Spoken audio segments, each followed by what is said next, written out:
Good afternoon, sir. Good afternoon. Good afternoon, sir. Good afternoon.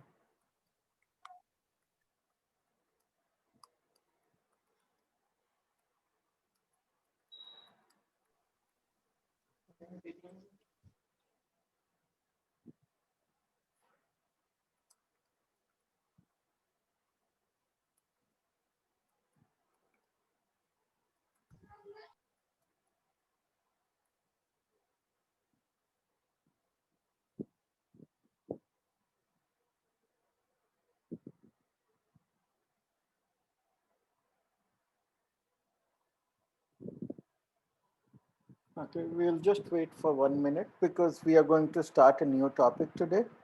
Okay, so I just want people to join and not miss the initial part. So we'll wait for 1 minute or two.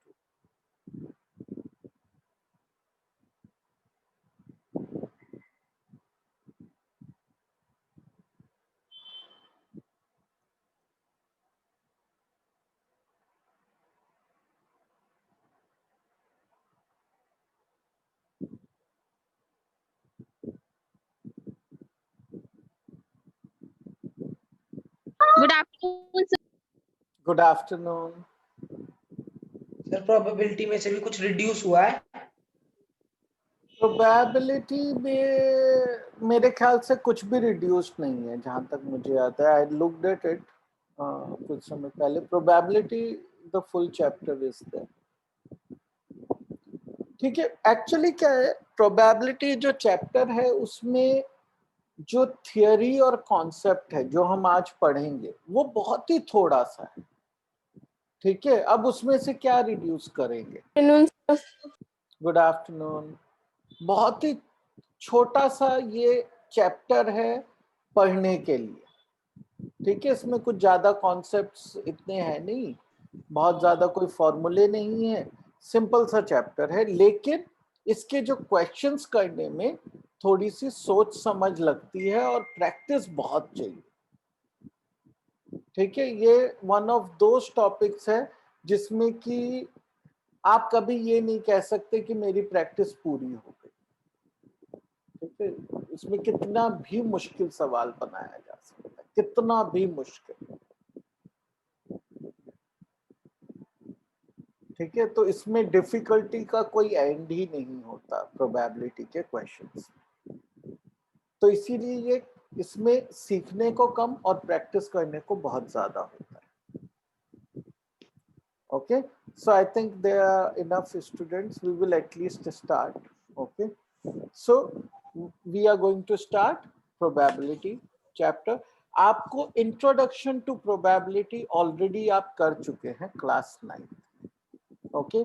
अब ये जो topic है probability, right, ये अभी तो हम बिल्कुल ऐसा है कि सतह को हल्के से स्क्रैच कर रहे हैं अपने नाखूनों से.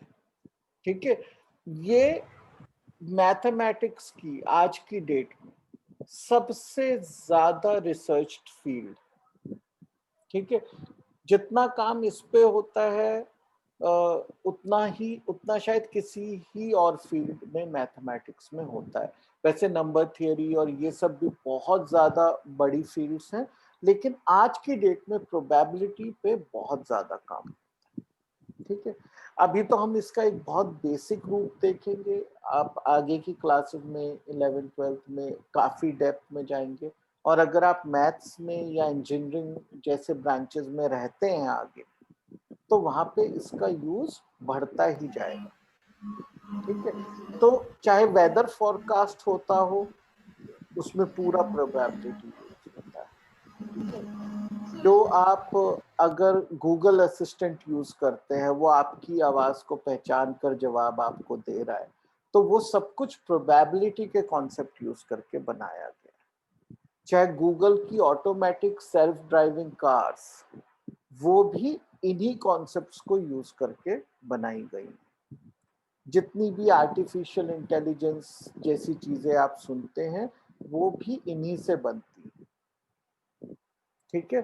शेयर मार्केट में जो लोग ट्रेड करते हैं उसमें बड़े भारी फायदे नुकसान से होकर गुजरते हैं, तो वो सब भी प्रोबेबिलिटी पे ही बेस्ड होता है। तो ये एक ऐसी फील्ड है जिसका कोई एंड ही नहीं, ओके। और बहुत ज्यादा इंटरेस्टिंग इसके क्वेश्चंस होते हैं, ठीक है, जैसे कि पहेलियां बूझने के जैसे क्वेश्चंस होते हैं, ठीक है। तो इसलिए इसको करने में मजा भी बहुत ज्यादा आता है। Okay, so let's start this topic. Okay, so ये प्रोबेबिलिटी क्या होता है? प्रोबेबिलिटी होता है जो चांस है, किसी चीज के होने ना होने का चांस, उसको मेजर करना, ठीक है। अब ये इंटरेस्टिंग चीज है, क्योंकि हम किस चीज को मेजर करते हैं? जो चीज हो जाती। नॉर्मली हम किसे मेजर करते हैं? जो चीज हो गई। हम इसमें उस चीज को मेजर कर रहे हैं जो अभी नहीं हुई है, और हम केवल ये मेजर कर रहे हैं कि वो क्या चांस है कि ये हो सकती है, ठीक है। इसीलिए प्रोबेबिलिटी थोड़ा ऐसा टॉपिक है जहां पे हम डायरेक्ट मेजरमेंट से रिजल्ट नहीं निकाल सकते, क्योंकि वो चीज तो अभी हुई नहीं, ठीक है। तो ये एक तरह से आंसर है कि भाई क्या ये चीज हो सकती है या नहीं, इसके कितने चांसेस हैं, ठीक है। हम डे टू डे लाइफ में इस चीज का बहुत बोलते हैं, क्या आज बारिश होगी? अगर हम लूडो खेल रहे हैं तो क्या अगर मैं अपने डाई को रोल करूं, ठीक है, तो क्या मुझे 6 आएगा? मुझे 6 चाहिए गेम शुरू करने के लिए, क्या मुझे 6 आएगा? अगर आएगा तो उसके कितने चांसेस? या फिर हेड और टेल करके टॉस कर लेते हैं, तो भाई उसके क्या चांस है कि हेड आएगा, ठीक है। तो इस तरह की जो चीजें हैं हम डे टू डे लाइफ में बातें करते हैं। अब हाउ लाइकली जो है, जब क्वेश्चन कोई पूछता है हाउ लाइकली इट इज, क्या ये हो सकता है, क्या चांस है, इस तरह के क्वेश्चन का जवाब दूसरी चीजों के जैसा आसान नहीं है, क्योंकि हम इसमें एक डायरेक्ट मेजरमेंट नहीं कर सकते।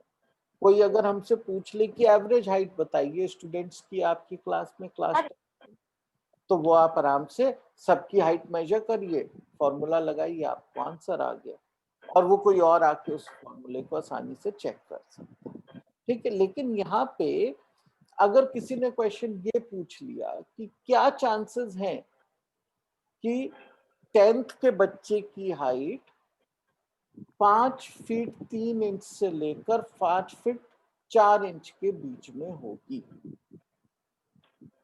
तब क्या चांसेस हैं ये बताना एक साधारण सेंस में मुश्किल है। लोग कहेंगे हाँ कुछ तो चांस है, बट कैसे बताएं एग्जैक्ट नंबर, वो कठिन है, ठीक है। क्योंकि हमें पता नहीं है ये चीज होगी या नहीं होगी। तो अब हमें नहीं पता ये चीज होगी या नहीं होगी, लेकिन हमें पता है कि इसके चांसेस हैं होने।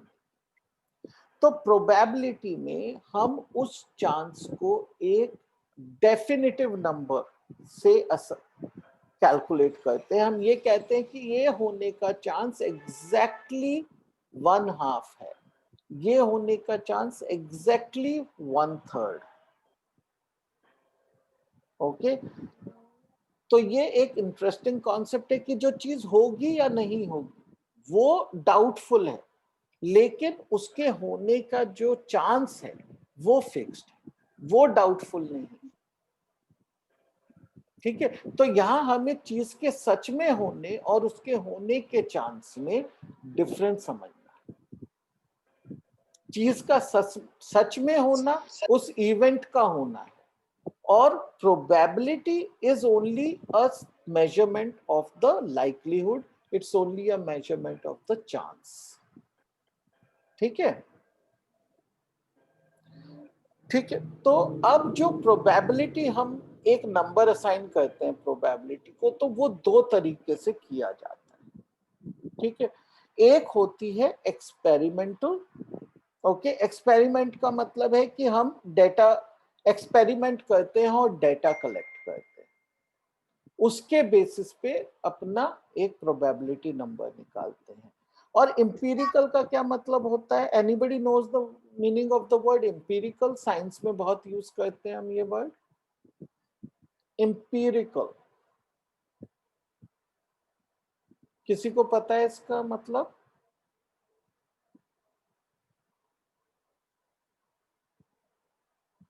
सर किसका?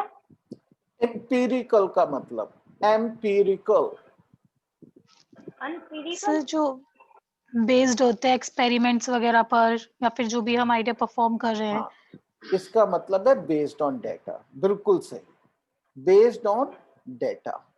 एंड डेटा किससे आता है? डेटा आता है ऑब्जर्वेशन से। ठीक है, ये ऑब्जर्वेशन किस एक्सपेरिमेंट की भी हो सकती है, ठीक है, या फिर किसी नेचुरल फिनोमिनन की भी हो सकती है। लेकिन चाहे एक्सपेरिमेंट हो चाहे नेचुरल फिनोमिनन हो, हम उसको ऑब्जर्व करते हैं, उससे डेटा आता है। ठीक है, ऑब्जर्वेशन को जब हम एकदम क्लियर फॉर्म में लिख लेते हैं तो वो डेटा कहलाता है। उस डेटा के बेसिस पे जो चीज बनती है उसको बोलते हैं एम्पिरिकल। ओके, और एक्सपेरिमेंटल भी उसको हम बोल सकते हैं, although empirical is a better term, right? क्योंकि एक्सपेरिमेंटल में नेचुरल फिनोमिनन नहीं आएगा। ठीक है, इसलिए एम्पिरिकल जो है वो बहुत अच्छा टर्म है, हमको उसको बोलना चाहिए एम्पिरिकल प्रोबेबिलिटी, जो डेटा पे बेस्ड। ये हमने जो क्लास 9 में प्रोबेबिलिटी पढ़ी थी, ठीक है, वो थी एम्पिरिकल प्रोबेबिलिटी। तो हम उसमें क्या करते थे क्लास 9 में? हमें डेटा दिया जाता था, हम उसका एक फ्रीक्वेंसी चार्ट बना लेते थे कि भाई कौन सी चीज कितनी बार हुई है, और उसके बाद हम क्या करते थे? ये फॉर्मूला लगाते थे। फॉर्मूला क्या था हमारा प्रोबेबिलिटी का? Number of trials in which the event happened by total number of trials. Trial का मतलब होता है एक ही एक्सपेरिमेंट या एक ही ऑब्जर्वेशन को रिपीट करना। जैसे कि अगर मैंने एक कॉइन को टॉस किया 100 बार, तो कॉइन टॉस के कितने ट्रायल हो गए? 100 ट्रायल हो गए। अब उसमें से 49 टाइम्स हेड आया, 51 टाइम्स टेल आया, तो प्रोबेबिलिटी ऑफ हेड आ गई हमारी, क्या आ गई probability of head in that case? 49 times head आया है तो 49/100 हो गई। और टेल्स कितनी बार आया है? टेल्स आया है 51 टाइम्स, राइट? तो प्रोबेबिलिटी ऑफ टेल्स हो गई 51/100। तो ये किस चीज पे हमने कैलकुलेट किया? ये पास्ट डेटा है। तो ऐसी जो प्रोबेबिलिटी कैलकुलेट की जाती है इसको बोलते हैं एम्पिरिकल प्रोबेबिलिटी या फिर एक्सपेरिमेंटल प्रोबेबिलिटी। ओके, जो अब हम इस क्लास में पढ़ने वाले हैं उसके एक स्टेप आगे हम आते हैं, और थियोरेटिकल या फिर क्लासिकल प्रोबेबिलिटी। ठीक है, classical is a good name for this. Okay, theoretical केवल इसको इससे डिफरेंशिएट करने के लिए बोला है। जो कॉमनली हम जो नाम यूज करते हैं वो है क्लासिकल प्रोबेबिलिटी। ओके, ये कैसे आती है? ये हम थियोरेटिकली डिराइव करते हैं। ठीक है, और इसमें हम किस चीज की मदद लेते हैं? Equally likely events. ठीक है, अब ये क्या होते हैं ये समझते हैं जरा पहले। तो ये इक्वली लाइकली इवेंट्स क्या चीजें होती हैं? इक्वली लाइकली इवेंट वो है जिनके होने का चांस बराबर है। ठीक है, जैसे कि अगर हम एक कॉइन को टॉस करें तो हम ये कह सकते हैं कि हेड आने की प्रोबेबिलिटी और टेल आने की प्रोबेबिलिटी क्या होनी चाहिए? इक्वल होनी चाहिए या अनइक्वल होनी चाहिए? इक्वल। इक्वल होनी चाहिए, राइट? अभी हमने कोई डेटा तो कलेक्ट किया नहीं आज, तो हम किस बेसिस पे कह रहे हैं कि ये इक्वल होनी चाहिए? क्योंकि सर एक कॉइन में टेल और हेड दोनों 1-1 होते हैं। हाँ, पहली चीज दोनों एक एक ही होते हैं। अब दूसरी चीज sir. जो इसमें समझने की है कि भाई ठीक है दोनों एक एक ही होते हैं, लेकिन क्या इसका मतलब अगर एक एक ही होते हैं तो क्या इसका मतलब ये है कि वो बराबर नंबर ऑफ टाइम्स भी आने चाहिए? ठीक है, जैसे कि मान के चलिए मैं आपको एक कॉइन देता हूं, ठीक है, एक देश का कॉइन ऐसा है, फ्रस्टम ऑफ अ कॉइन, ठीक है। फ्रस्टम वाला पार्ट हमने छोड़ दिया था, राइट, हमारे कोर्स में नहीं है, लेकिन आप जानते हैं फ्रस्टम होता क्या है, ठीक है ना, एक कोन को काट के बनाया हुआ है। ऐसा कॉइन है, सिलिंड्रिकल कॉइन नहीं है जैसा यूजुअली होता है ना। और यहाँ पे बना हुआ है हेड और यहाँ बना हुआ है टेल। अब इस कॉइन को अगर टॉस किया जाए तो हेड आएगा, तो ज्यादा हेड आएगा या ज्यादा टेल आएगा? हेड आएगा सर ज्यादा। ज्यादा हेड आएगा, जबकि इसमें भी हेड एक ही है हेड और है, yes. टेल भी एक ही है, लेकिन जब हम इसको टॉस करेंगे तो हेड ज्यादातर आएगा और टेल कम आएगा। ऐसा क्यों है? क्योंकि जो ये वाला पार्ट है ये हैवियर हेवियर है सर, हेवियर देन। है ना, हैवियर है। तो जब हम इसको टॉस करेंगे तो धीरे धीरे ये वाला पार्ट जमीन के निकट रहने की कोशिश करेगा, राइट।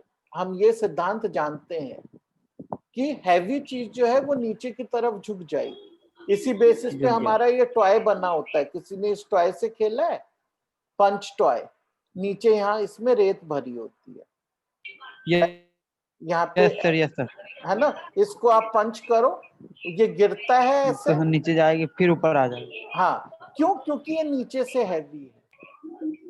तो इस तरह का कॉइन जो है वो इक्वल नहीं होगी उसमें प्रोबेबिलिटी। लेकिन अगर ये कॉइन सिलिंड्रिकल है जैसा कि नॉर्मली होता है हमेशा, राइट, तो प्रोबेबिलिटी ऑफ हेड और टेल जो है वो इक्वल होनी ही चाहिए। क्यों? क्योंकि हम ये आर्ग्यू करेंगे कि ऐसी क्या चीज है जो हेड को टेल से ज्यादा लाए या टेल को हेड से ज्यादा लाए। कोई भी सिद्धांत इस चीज को, कोई भी प्रिंसिपल इस चीज को सपोर्ट नहीं करता है, तो इक्वली आनी चाहिए, ऐसा हम आर्ग्यू कर सकते हैं। तो इस तरह के कॉइन को जो कि सिलिंड्रिकल है, ठीक है, ना तो कहीं से मुड़ा हुआ है, ना उसमें मास डिस्ट्रीब्यूशन में कोई गड़बड़ है, एकदम अच्छे से बना हुआ सिलिंड्रिकल कॉइन, ठीक है। तो ऐसे कॉइन को हम क्या बोलते हैं? फेयर कॉइन, ठीक है। फेयर कॉइन का मतलब ये फेयर है, इसमें कोई धोखा नहीं है, कोई धोखा नहीं है, इसीलिए ये जितनी बार हेड लाएगा उतनी बार ही ये टेल भी लाएगा, टेल भी लाएगा, ठीक है। अब एक दूसरा वर्ड हम देखते हैं, ठीक है, ये सब वर्ड्स हमें आने चाहिए प्रोबेबिलिटी में, अनबायस्ड, ठीक है। कोई मुझे इस वर्ड का मीनिंग बता सकता है? अनबायस्ड, ये क्या होता है ये वर्ड? मैंने करा डॉन। क्या? अनबायस्ड का क्या मतलब होता है?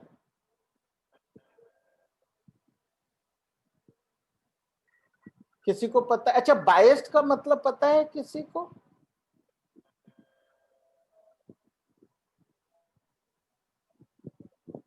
आप कभी ऐसा बोलते हैं कि भाई ये वाला न्यूज चैनल हम नहीं देखते, ये तो बहुत बायस्ड है टुवर्ड्स वन गवर्नमेंट, ये तो हमेशा इसी की तारीफ करता है, गवर्नमेंट ए की और गवर्नमेंट बी की बुराई करता है। तो ये किस तरह का न्यूज चैनल है? बायस्ड है, यानी कि उसका पहले से ही एक तरफ झुकाव है, वो एक ही तरफ झुकता है आर्ग्यूमेंट में, ऐसी चीज को बोलते हैं बायस्ड।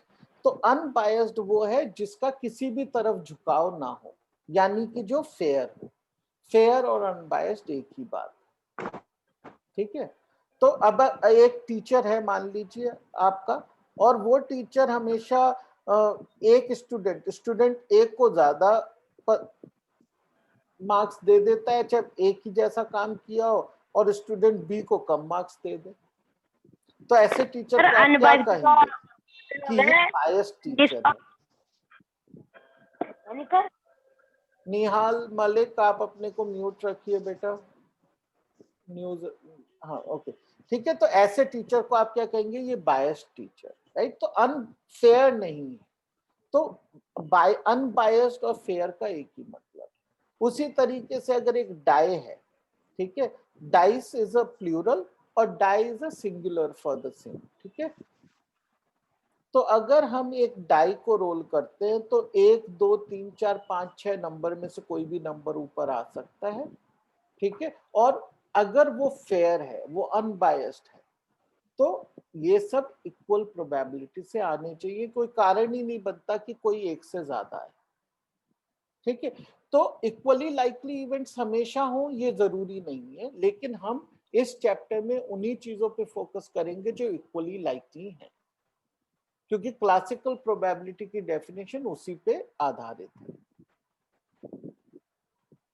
तो ये जो इक्वली लाइकली इवेंट्स किन चीजों में इजीली जनरेट होता है, पहले उनको देख लेते हैं। तो ज्यादातर क्वेश्चन भी इन्हीं पे बेस्ड आएंगे, although it won't be limited to it. Obviously coin is one of the very easy thing which is unbiased, right? तो इसमें हेड और टेल आने की जो प्रोबेबिलिटी है वो इक्वल होती है। उसी तरीके से डाइस जो है, इसमें प्रोबेबिलिटी 1 आने की, प्रोबेबिलिटी 2 आने की, प्रोबेबिलिटी 3 आने की, सब इक्वल होती हैं। ऐसा नहीं है कि 6 कम आएगा। ऑल्दो जब आप खेलने बैठते हैं तो आपको लगता है कि 6 कम आएगा क्योंकि आप चाहते हैं 6 आ जाए, लेकिन ऐसा होता नहीं है। वो आते सब 1/6 ऑफ द टाइम्स, ठीक है। तो ये ऐसा डाई का बहुत क्वेश्चंस आते हैं हमारे, ठीक है। फिर urn an a ball, right. तो कई बार कुछ बुक्स में अर्न यूज होता है, कुछ बुक्स में अर्न की जगह सिंपली बैग भी यूज कर लेते हैं, राइट। अर्न क्या होता है? सुराही जैसा एक बर्तन होता है, तो इसके अंदर बॉल्स भर दी जो एक ही साइज की है सब, और छूने में एक जैसी लगती है लेकिन कलर अलग अलग है।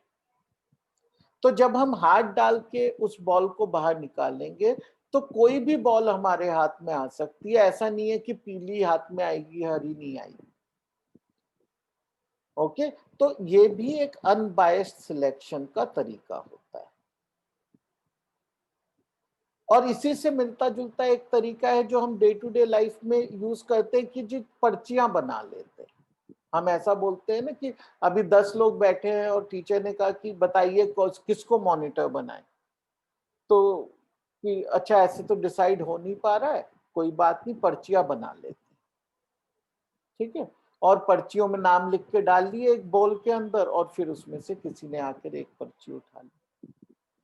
तो वो भी एक अनबायस्ड सिलेक्शन का तरीका है जिसको हम earn and the balls category में रख सकते हैं। अब एक जो और है जो बहुत इंपॉर्टेंट है वो है कार्ड्स, ताश के पत्ते, कार्ड्स, ठीक है। तो ये कार्ड्स वाले में हमें थोड़ा सा कार्ड्स की नॉलेज होनी जरूरी है कि कितने तरह के कार्ड्स होते हैं इत्यादि इत्यादि। तो I will do that in the class, क्योंकि क्वेश्चंस को समझने के लिए कई बार वो नॉलेज जरूरी पड़ती, ठीक है। तो कुछ लोगों को पता होता है, कई बार कुछ लोगों को ने ताश या कार्ड्स कभी भी नहीं खेले होते, उनको बिल्कुल भी नहीं पता होता। तो ये चीज हम कवर कर लेंगे क्लास में, ठीक है।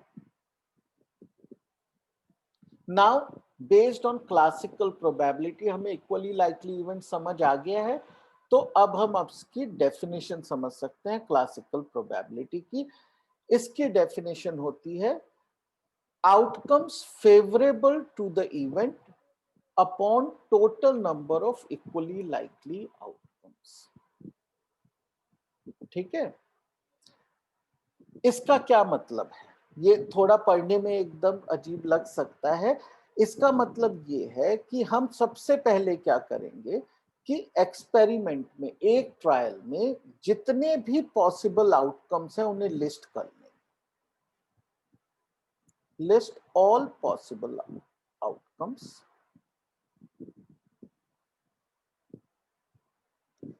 किस चीज का ध्यान रखना है कि ये आउटकम्स इक्वली लाइकली हो, सबकी सेम प्रोबेबिलिटी।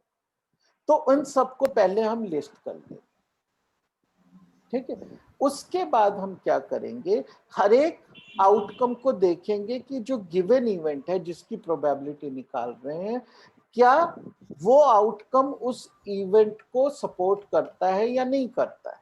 अगर वो उसको सपोर्ट करता है तो उसको हम न्यूमरेटर में ऐड करेंगे, वरना नहीं करेंगे। और इस तरीके से हम क्लासिकल प्रोबेबिलिटी कैलकुलेट कर सकते हैं। Okay, we will do the questions, it will become crystal clear to you.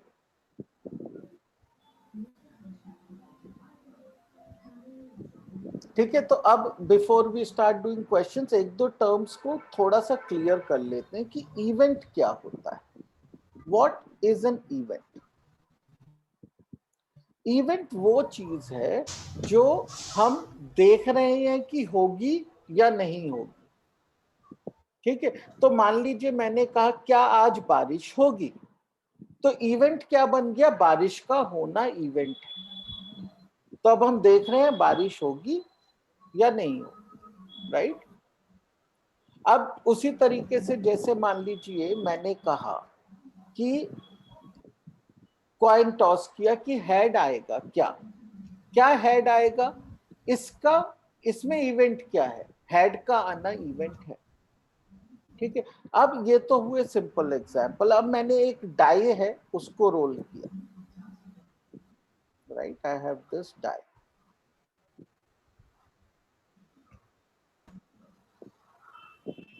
Right, I have this die now. मैंने इसको रोल करा। अब मैंने क्वेश्चन ये पूछा कि क्या एक इवन नंबर आएगा,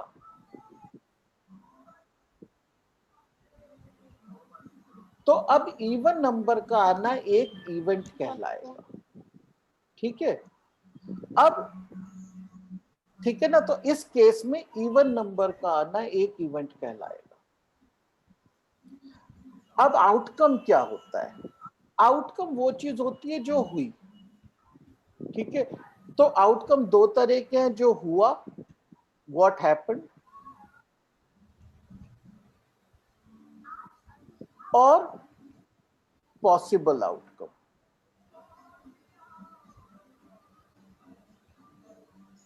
पॉसिबल आउटकम वो चीज है जो हो सकती है, और एक आउटकम है जो हो गया, ठीक है ना। दोनों तरह के होते हैं। जो हो गया ये हम एम्पेरिकल में यूज करते हैं,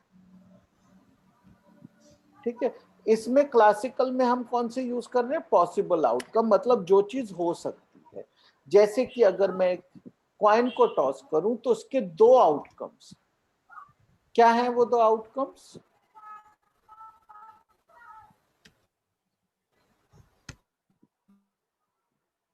अगर एक कॉइन को टॉस करता हूं तो दो आउटकम्स क्या है? Head and tell. हेड आना या टेल आना, राइट। दो आउटकम्स उसके पॉसिबल हैं। उसी तरह से अब हम डाई का क्वेश्चन कर रहे हैं, तो डाई के केस में क्या होते हैं पॉसिबल आउटकम्स? 6 1 आने का 1 1 से 6 तक कोई भी नंबर आना, हाँ राइट। यस सर तो 6 आउटकम्स हैं possible, 6 outcome okay. There are 6 outcomes possible when it comes to a die, ठीक है। और ये क्या आउटकम्स सभी इक्वल प्रोबेबिलिटी के आउटकम्स हैं? Yes sir they all are equal probability outcomes, मतलब इक्वली लाइकली आउटकम्स, ओके। तो अब हम देखते हैं कि टोटल नंबर ऑफ आउटकम्स क्या है। 6 हैं टोटल, राइट। अब ऊपर क्या लिखना है? Outcomes that are favourable to the event. Event क्या है? इवन नंबर का आना। तो अब हम एक एक करके सारे आउटकम्स लेंगे और ऊपर ऐड करेंगे अगर वो फेवरेबल हैं तो। जैसे कि first outcome possible is 1, so is 1 favourable to event number का आना? नो नो, सो 1 को ऐड नहीं करेंगे। अब 2 इज फेवरेबल, राइट? राइट तो 2 वाला इवेंट हमें एक इवेंट मिल गया, ठीक है। फिर 3 is not favourable but 4 is favourable, तो हमें अपना दूसरा इवेंट मिल गया। अब तीसरा, the fifth outcome is not favourable but 6 is favourable, तो हमें एक और मिल गया। तो आंसर हो गया हमारा 3/6। किसका प्रोबेबिलिटी है ये? Probability of even number, even number. Okay, in a die, in one die, ठीक है। तो इस तरीके से हम इसको कैलकुलेट करते हैं। इवेंट हो गया जिसकी हम प्रोबेबिलिटी निकाल रहे हैं, आउटकम में पॉसिबल आउटकम की हम बात कर रहे हैं, और इक्वली लाइकली आउटकम्स हम समझ ही चुके हैं, ठीक है। तो ये सब इंपॉर्टेंट है।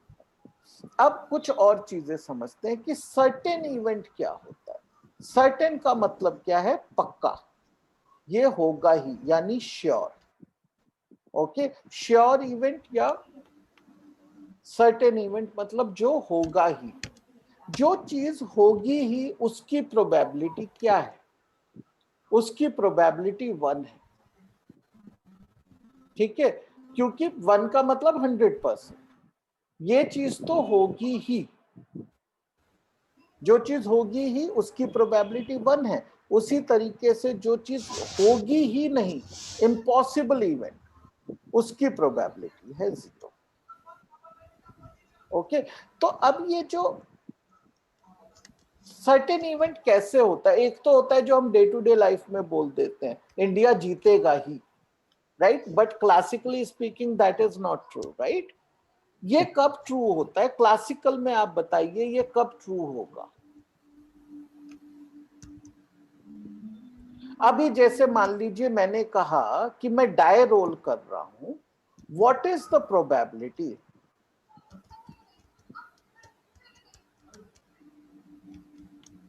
of getting a number less than 10? मैंने डाई रोल किया और किसी ने पूछा क्या प्रोबेबिलिटी है 10 से कम आएगा रिजल्ट? 1 प्रोबेबिलिटी 1 है, क्योंकि 10 से कम तो आएगा ही। All the events favour that, all the outcomes, all the possible outcomes favour this event.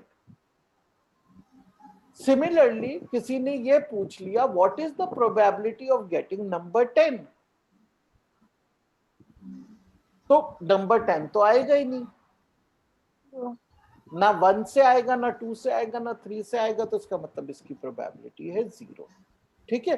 तो सर्टेन इवेंट या फिर श्योर इवेंट भी उसको बोल सकते हैं। उसी तरह से इम्पॉसिबल इवेंट है जिसकी प्रोबेबिलिटी 0 है। अब फाइनली एक और टर्म करते हैं, उसके बाद I think there is not much to do after that really. Elementary events क्या होते हैं? एलिमेंट्री इवेंट वो होते हैं जिसमें केवल एक ही आउटकम होता है, ठीक है। जैसे कि एक डाई को रोल करने में 1 का आना, probability of 1 in a roll of a die is an elementary event की बात हो रही है। एक ही आउटकम है 1 जिससे ये सच होता है। लेकिन probability of even number in a die, इसके कितने आउटकम्स इसको सेटिस्फाई करते हैं? 3 आउटकम सेटिस्फाई करते हैं इसको, तो ये एलिमेंट्री नहीं है। This is not elementary, but probability of 1 probability of 1 is elementary. Similarly एक कॉइन को टॉस किया तो probability of head is elementary, so is probability of tails. Okay, तो एलिमेंट्री इवेंट वो चीज है जिसमें एक ही आउटकम की हम बात कर रहे हैं। They cannot be multiple outcomes supporting. Okay, तो उनको बोलते हैं elementary events. ठीक है, और sum of probability of all elementary events क्या होता है? 1 होता है. ठीक है, जैसे कि probability of getting a 1 plus probability of getting a 2 plus probability of getting a 3 plus all the way to getting the probability of 6 in a throw of die will be 1, क्योंकि इनमें से कोई ना कोई तो आएगा ही. तो इन सब का जो सम है वो 1 होता है. Similarly probability of getting a head and probability of getting a tail को अगर ऐड करेंगे तो 1 आना चाहिए. Okay, Yes. Now the final thing is the complement of an event. Complement word आपको पता है, राइट? आपने और जगह भी पढ़ा है. कहाँ पढ़ा है ये word?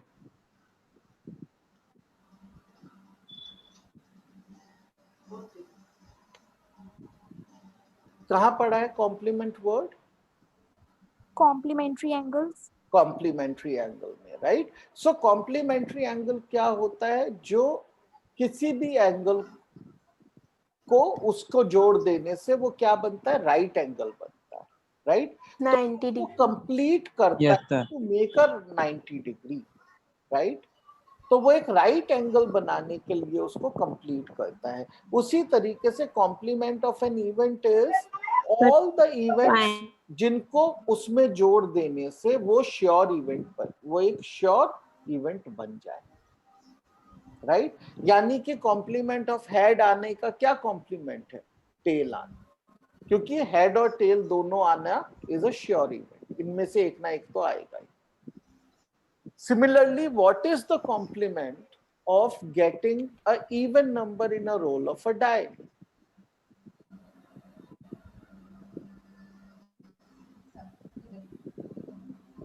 What is the complement of getting an even number in roll of a die? Probability of getting even number in a die. क्या होगा इसका 3 कॉम्प्लीमेंट? by 6. 3.6. हाँ, 1 by कॉम्प्लीमेंट 2. को ऐसे 3 बात upon से- 1 by 3. हाँ, नहीं, आंसर नहीं बताइए, वर्ड्स में बताइए. इवन नंबर का क्या होगा complement? Probability of getting an odd number, right? Yes, sir. उसी तरीके से मैं फिर से एक दूसरा डाई रोल कर रहा हूं अब, और इसमें probability of getting a prime number का कॉम्प्लीमेंट क्या होगा? Non-prime number. Yes, right. Non-prime number is actually a good answer, but non-prime number की जगह अगर आप composite बोल देते, right, तो आंसर गलत हो जाता. Can somebody tell me कि why this is not equal to the probability of getting a composite number? Because sir, one is neither the composite Yes. number and nor a prime number. Very good. Chapter हमारा है भैया, right, क्योंकि ये खत्म हो गया chapter। इसका complement नहीं है, क्योंकि 1 जो है वो neither prime nor composite, right? तो इसका हम कॉम्प्लीमेंट क्या बोल सकते हैं? Probability of getting a composite number plus the probability of getting a 1, या फिर simply in words we can say is equal to, अभी इक्वल टू हो गया ये करने से, तो probability of non prime number, then it is okay. तो कॉम्प्लीमेंट आपको समझ में आ गया. तो कॉम्प्लीमेंट बना देने से जो चीज इवेंट के अलावा जितने भी बाकी इवेंट हैं उनकी प्रोबेबिलिटी, उसको कहते हैं कॉम्प्लीमेंट ऑफ एन इवेंट की प्रोबेबिलिटी. ठीक है, अभी हमारे पास कुछ ही सेकंड बचे हैं, so I will not start this part. ये एक बार हम डेक को समझ लेंगे in the next class and then we will start doing the questions. Okay, I will try to do all the questions in the book in the class itself for this chapter. वरना मैं क्या है कि similar question छोड़ देता हूँ आप लोगों के होमवर्क के लिए, right? So please try to do the questions with me in the class. We will do them slowly, right? ताकि इस चैप्टर में कोई